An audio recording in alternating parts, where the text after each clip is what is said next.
This next panel is truly a star-studded quartet of names you all recognize, probably faces you recognize, individuals who run some of the most important institutions, art museums in the country. Ann Philbin, who is, of course, the director of the Hammer Museum at UCLA, another fine institution of learning, higher education in the state of California.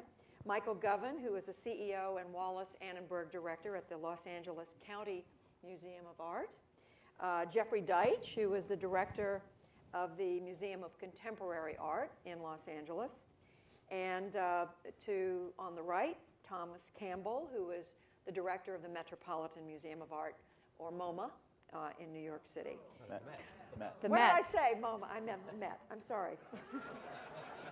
He's moving. What USC. a terrible way to get started. By the way, I think he was educated at Oxford. I'm going to go out and come back in again. So I have, believe it or not, I have talked to each one of you for a few minutes in the last week or so leading up to today. So I'm really taking my cues from you in this first question I'm going to ask. And that is, has the definition of what is great art, art that's worthy of hanging, of taking a place in your museum, has that changed in the last decade or so? Thomas Campbell, I'm going to start with you. I suppose sitting at the helm of an institution like the Metropolitan with 5,000 years of art history behind us, I suppose the canon is fairly well established over 4,900 years or so of that canon. But I think when you get down to the last, although there's always room for, there is always reinvestigation. I mean, as a curator, I became fascinated at an early point in my career in the role of European tapestries at a time when European art history was told largely in terms of architecture, sculpture, and painting. And as a student, I became interested in tapestry and became fascinated by the degree to which the rich patrons of the past had spent enormous sums on tapestries as a form of decoration, but also as a tool of propaganda. And this was a subject that was totally overlooked in the history books. So as a curator, I spent much of my career trying to bring that subject into focus. So I think there's always that kind of reconsideration going on. When you come into the art of the last 50, 70 years, it's a field of much greater debate and discussion because the judgments are so subjective, and the marketplace continues to play such a significant role in drawing objects into high focus because they become fetishized objects. I think that's very much the case that's going on even now, with huge money coming into the art market from the Middle East, from Russia, and from Asia, creating astronomical prices around works of art whose value is still very much the subject of intellectual discussion.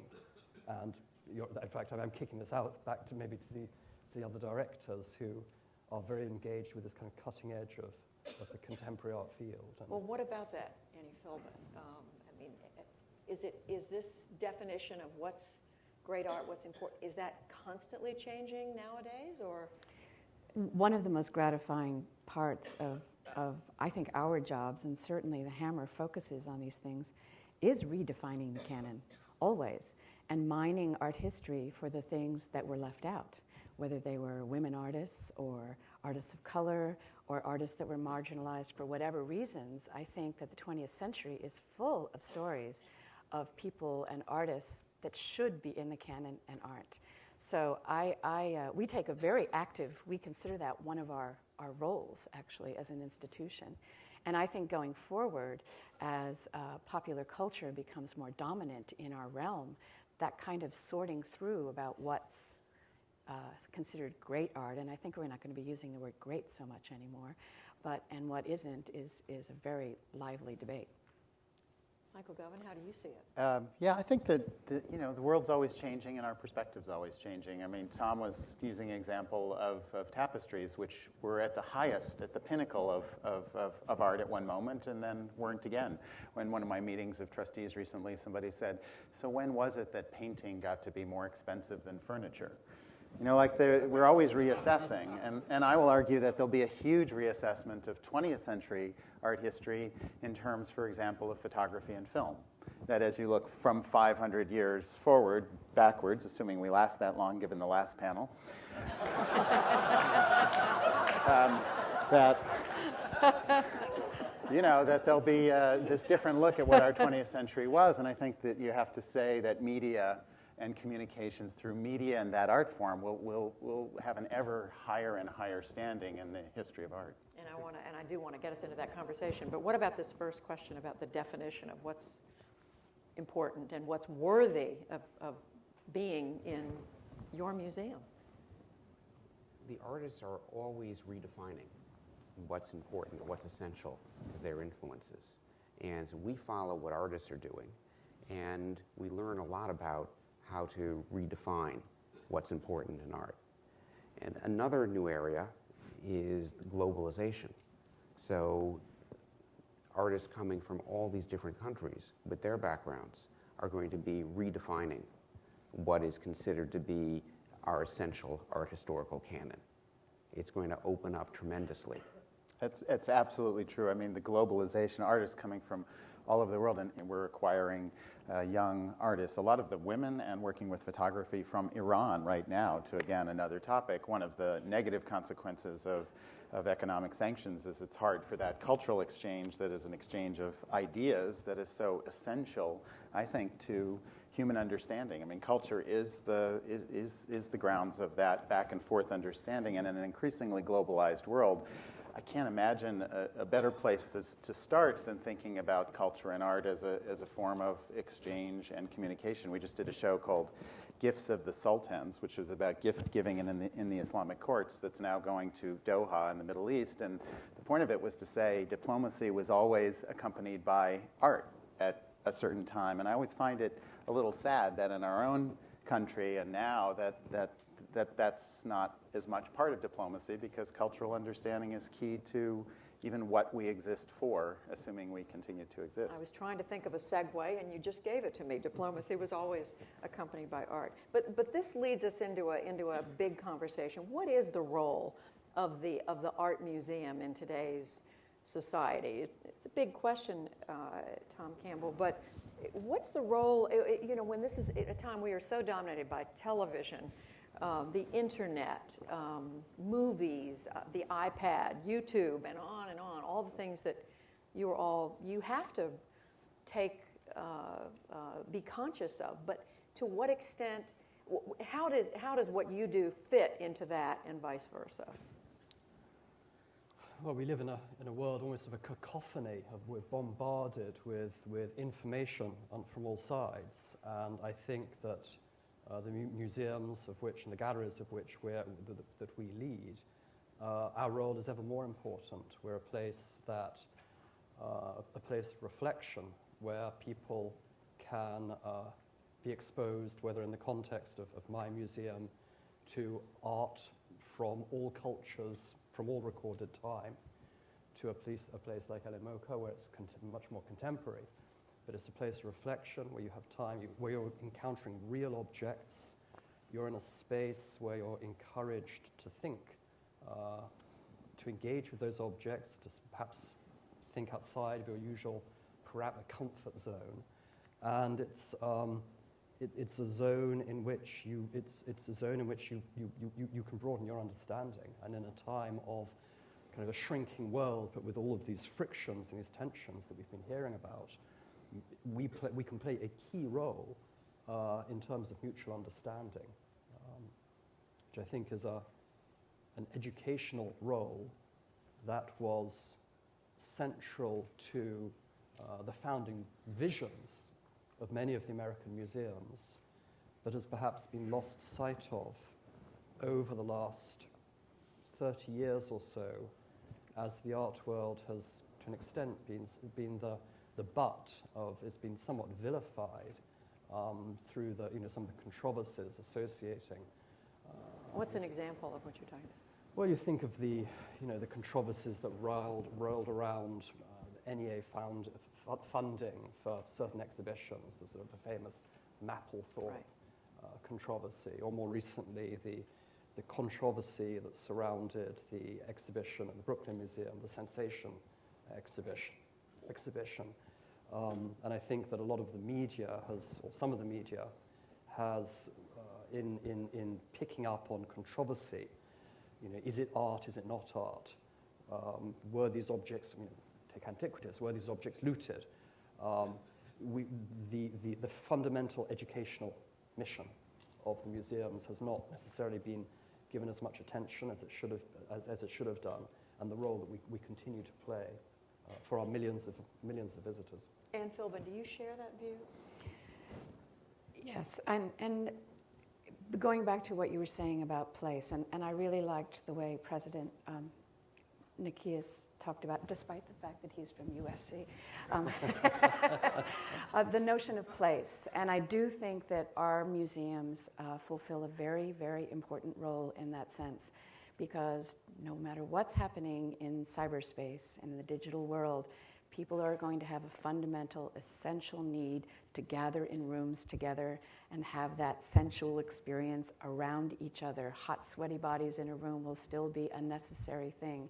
And an exchange of ideas in person, looking into each other's eyes. And I think that museums now are the place where that can happen in a way, like a town center or a town hall.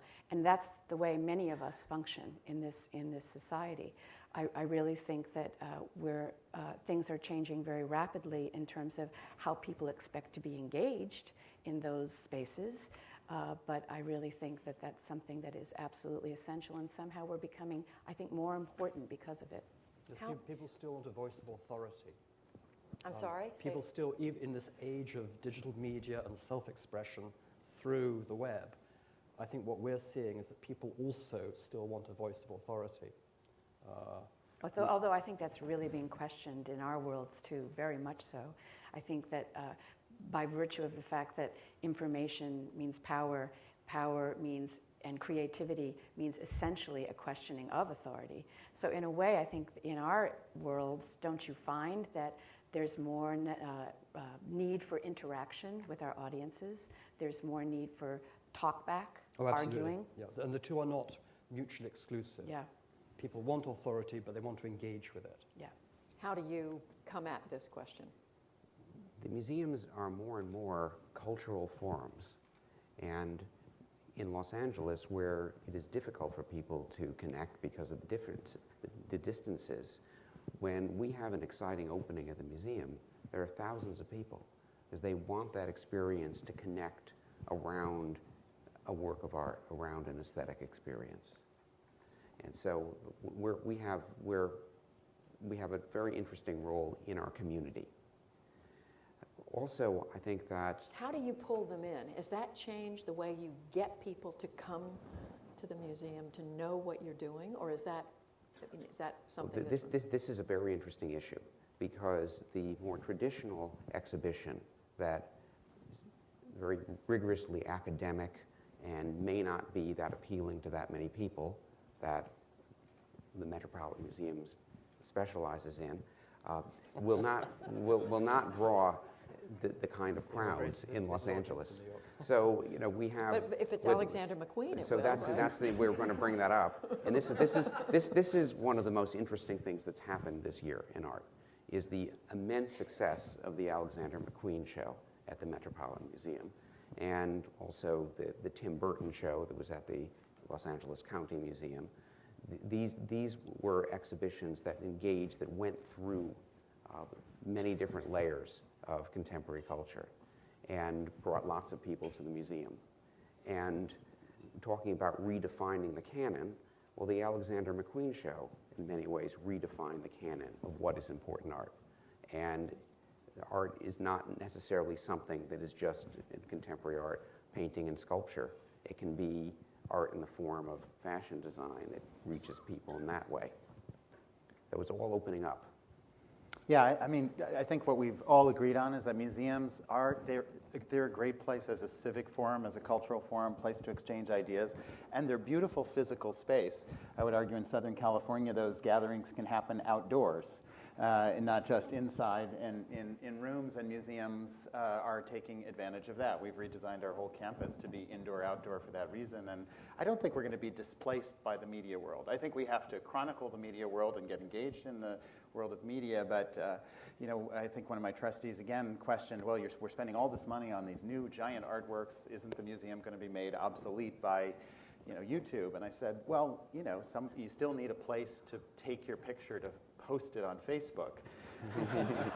And the museum is like, it's the perfect place, Art is beautiful. Standing in front of a Art great is work of exactly art. well, and to be at a gathering place, I Except think you can't take a picture in every place in a museum. you can actually now you can. We let everybody take pictures everywhere, and I think that's part of that proliferation of the enthusiasm for art is to let people take pictures and tweet them and send them to whoever they want. But I think we all gather together around this idea that especially in cities, there need to be gathering places for people to exchange ideas, openings. Museums are a great place because we represent a diverse community, probably more diverse at once than any other place you can go. And I think it's a great environment a great time for museums to have a renewed and strengthened role in civic life. Do you worry that all this technology, as wonderful as it is, in some ways is going to hurt the core mission of what you do? Or do you embrace it? I embrace it. I think we're probably all embracing it. I think the web will displace the experience of the real object no more than television displaced the experience of a book. On the contrary, I think it's a way for us to, one, reach out to new audiences around the world. We're no longer an institution that is just addressing an audience through traditional print books and pamphlets, but we now have the potential to reach millions and millions of people around the world, and to teach them about our collections, to teach them about what we represent. And I think we'll see an attendant increase in audience from that outreach. At the same time, the other great opportunity here is the way that new media, allows us to engage in a much more individualized way with each of our visitors. We're no longer going to be in the business of trying to write a single label that is going to speak both to a school child, an adolescent, and someone in middle age or a retiree. We can now deliver information through, more or less everybody who comes to the museum nowadays is carrying a handheld, a smartphone of some kind. And I think the opportunity for us is to deliver different levels of information to different audiences. So how do you do that? What's an example of how you do that?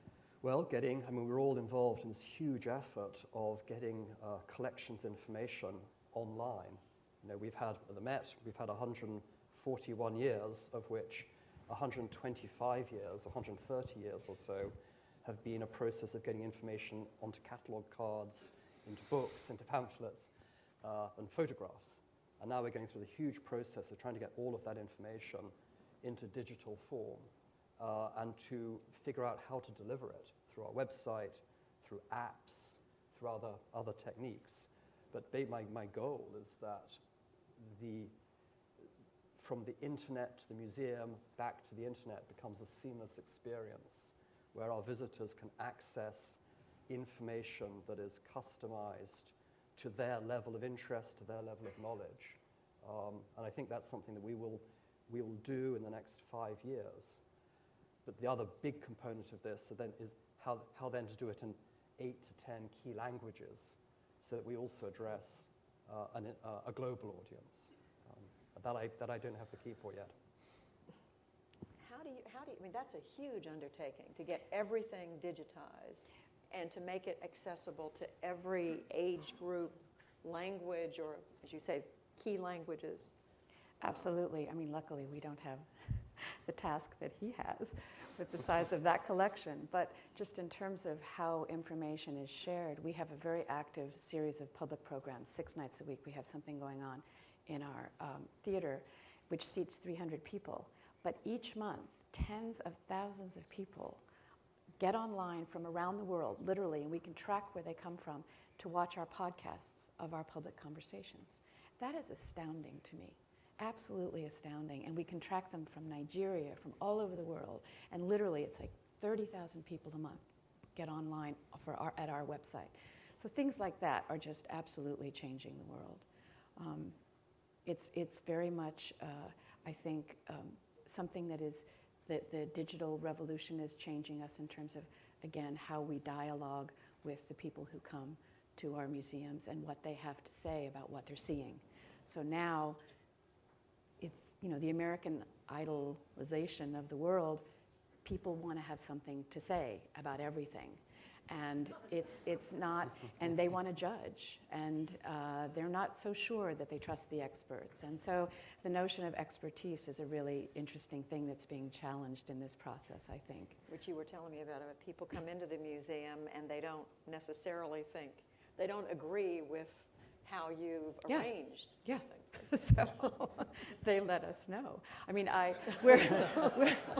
we have a biennial that's coming up of California artists this summer, and it's a big exhibition of 60 emerging artists from Southern California, and we're going to be using the digital world to have a voting process because we have a donor who's giving us a $100,000 prize for the best artist. So we decided to bring in 3 people in the field, experts, to winnow the 60 artists down to 5, and then we're going to have the public vote on the 5, decide who wins it.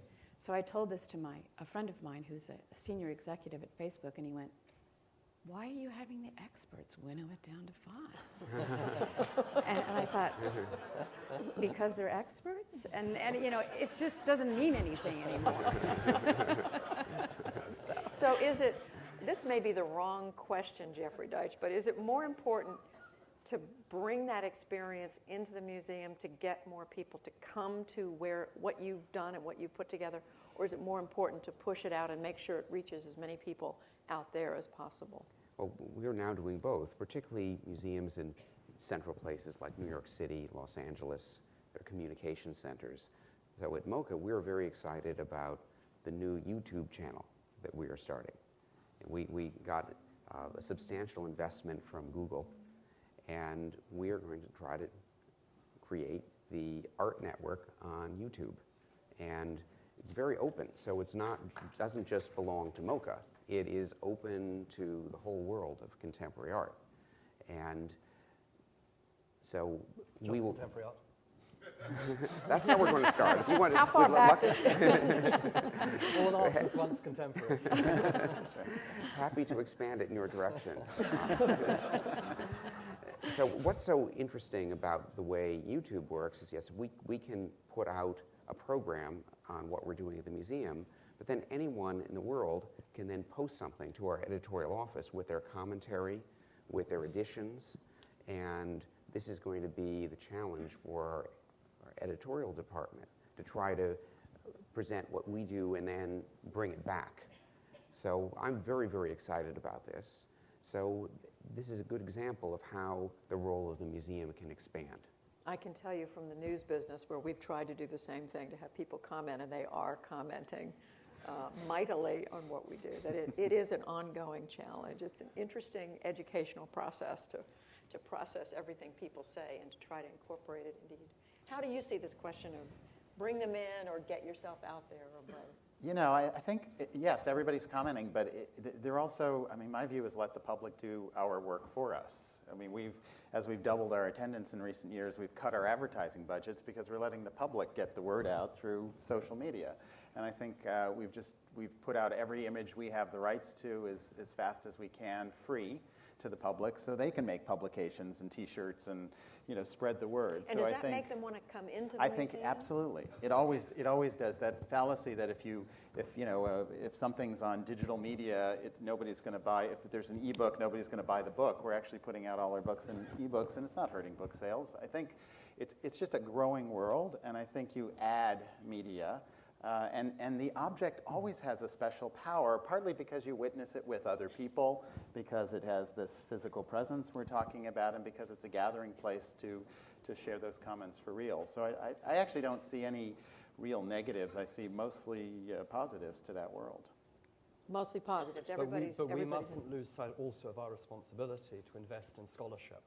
Because even as we benefit from this ever larger audience who do want to comment and do want to participate, we still must continue to invest in the scholarship, which is at the cutting edge of so many of these fields and continues to bring new discoveries to light, to help to channel the orthodoxies that we must never become complacent about. And we can't forget that some of the most important 20th century movements in art were not popular at all with the public. I mean, conceptual art and minimalism and abstract expressionism. Those, if the public had gotten to vote about whether they should exist or not, we'd be in trouble.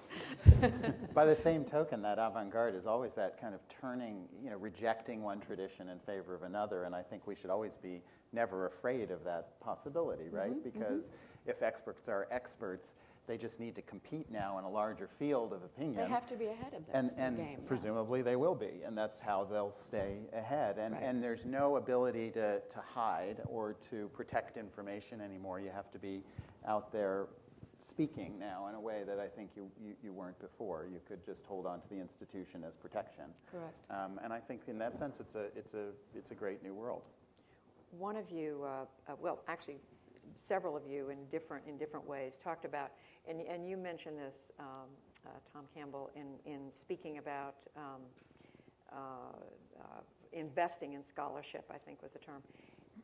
We have been in a recession. We are told that we're coming out of it, but how do your institutions, your museums, how do you keep up? You are nonprofit, I guess all of you.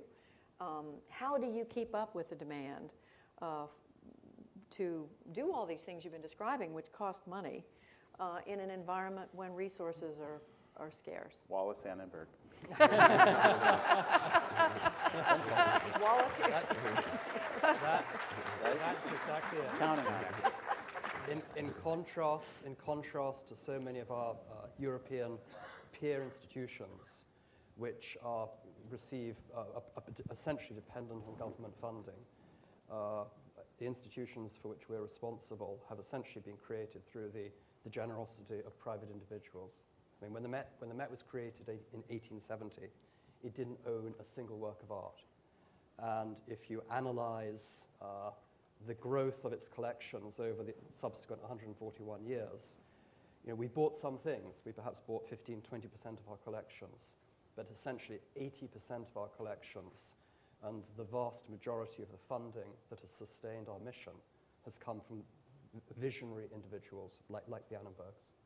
And I think that is something that is absolutely integral to the DNA of American cultural institutions, that tradition of philanthropy supported by the tax system, which reinforces that.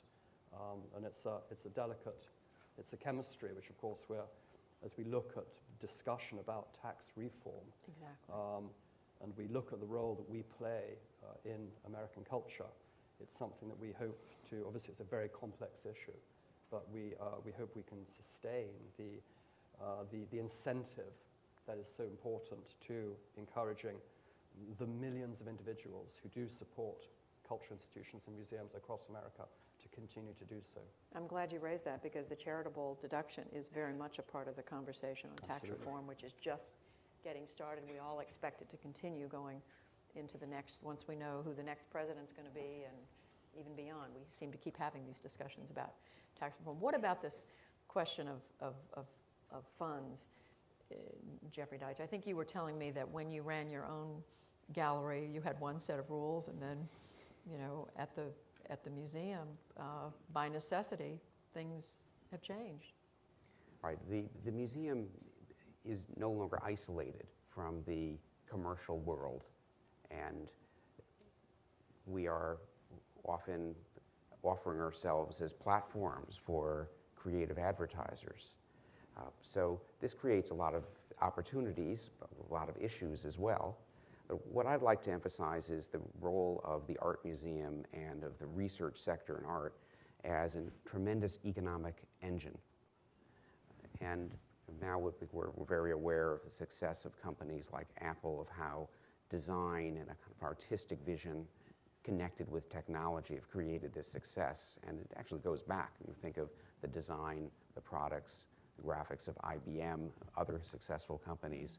So I think it's important that we increasingly see the art museum and the arts is not just a expendable leisure activity, but is something that's quite central to the economy today and to economic development. Why do you think that's not appreciated more? Or is it? And I'm just missing it because I don't hear that in the conversation as much as I think it should be. I don't think we've been very effective at putting that message out there, actually. I don't really think we have found the right message points to communicate to the larger society how important the arts are and the ripple effect of the arts. I think the ripple effect argument is really, really important, and not just the economic ripple effect, because that speaks to certain people, but the ripple effect of how arts and culture create the difference between people thinking about I and people thinking about we, and therefore people beginning to develop tolerance and understanding, which ultimately leads to democratic principles being valued and a civil society. I mean, I really do think it's about a larger conversation than we've really had effectively. Why do you think that? Or do you disagree and think I think arts visibility has been growing. I think taken as a whole, culture is a larger impact on our national economy than sports, and that's like not something that people naturally understand. Museums, I mean, the Metropolitan Museum draws visitors from worldwide. It has a huge economic impact on the city of New York, and many institutions have been built just for the purpose of economic impact. So I think it's known but not known as well, and certainly I have to say our own government doesn't seem to know it, because I think the investment in the arts in this country is extremely low relative to other nations and other great nations. And when you hear that the tax deduction might be changed, you think, well, that's how we've decided, and maybe it is a great way to do it, is to have private individuals supporting the arts. And then if you take that away, I think it would be a huge loss to this nation, and not just to our own arts, but for the understanding of being able to have exhibitions and bring other cultures into the dialogue. So I think there's a lot of work we all have to do to promote that. I think we also know, even in arts, that arts education, the idea that people would think that arts is a supplementary activity to education, creativity and creative expression is one of the key determining factors in keeping kids in school.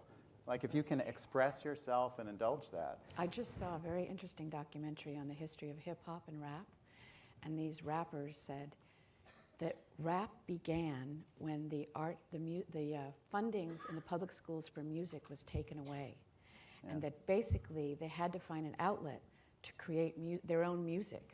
So, I mean, that's not an argument for putting money back into the schools so that we won't have hip-hop and rap. But, because to some of you it might sound like revenge. But the truth is, the point is that creativity is going to happen one way or the other. And you know, hip-hop has become rap has become one of the most important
Museum, we're a very young country. And there's something about the confidence of a civilization, a maturity, that you think that your production, your cultural production, should not just speak to the present, but might have value in the future, too. And so you make an investment, too, to speak not just across the moment, but in time. And I think one of the big values of art, because we spend so much money to take care of that history, is that we might be communicating to the future as well. And I think it's maybe also a certain maturity that this nation needs to gather in that kind of confidence in its own culture and creativity, as well as its military might, because culture is a different and more supple, I think, level of power. Do you think that confidence is coming? I think that there's a whole, we're all members of, not actually, members of the AMD, the Association of Art Museum Directors, which Jeffrey should be joining in due course. And I think that the discussion that has been going on in that forum, I think increasingly clearly over the last few years, much of it is around audience, who our audience is, and how we ensure our relevance to that audience. There's a lot of, I think there's increasing awareness of the shifting demographics of our audience and how our audience is going to change in the next 20 years or so, as minority groups become ever larger segments of our society. And I think that digital media is, in a way, forcing us to deal with this very early on, because it is changing the way people interact with us as institutions. And people are voting with their feet, they're voting with with their keyboards. So we can see whether or not we're engaging, the extent to which we are engaging with them. Jeffrey brought up the phenomenon we had last year of this, of the McQueen exhibition, which brought in some 660,000 visitors in 3 months and became an absolute phenomenon, with people kind of queuing up around the building to get in. There are all sorts of reasons it was so successful. One probably was that it was a very experiential exhibition with amazing objects, really beautiful, striking objects, but also with a lot of music and video. So it was a very immersive experience. That is a kind of a challenge to us. Does that mean we have to expand that sort of experience into other spheres of the institution to keep on bringing that audience back? Or can we try and bring that audience back for other kinds of experience we offer? So I think it's an interesting time for us to. It's all about balance. You've created new challenges for yourself. Yes. As we do wrap this up, and as we think about the next panel, we're going to take a coffee break after this. But you all, I think, several of you have touched on education. What would you want the folks who are thinking about education reform, to remember as they do their job? What do you want them to know about the arts and the role of the arts in education as they, this is a big question, I know, but as they focus very hard on making sure the next generation is well educated? Michael? I can't say enough about I think the great benefits to kids and to the world by emphasizing creativity and the arts in the education system, not as a supplement, but as a central aspect of what it means. I mean, young kids today, and it's part of the YouTube generation, they learn by self-expression. They learn by putting their ideas out there and getting some feedback in this world. And I think it's such a key component. And if we're going to live in a competitive global environment, I think that education has to be central. And I think it's very motivational. I think we'll keep more kids in school if we can make the arts a fundamental component of that experience. I'm sure of it. Jeffrey Deitch, what would you? Well, I think the museum itself is a remarkable educational institution. And so in addition to talking about classes in the schools, to keep the museums accessible through hours, through outreach, to get people to come, because the experience a child in front of works of art that makes a tremendous impact. And Philbin? What they said. Okay. Well said. What would you add? So you can't make good decisions about Great. you can't make good decisions about where you're going unless you know who you are. And you don't know who you are unless you know where you've come from. And I think it's in institutions like ours that people really discover who they are and their relationship to other people around the world. Please join me in thanking this extraordinary panel. We're going to take a short break and come back. Great. Thank you. Thank you.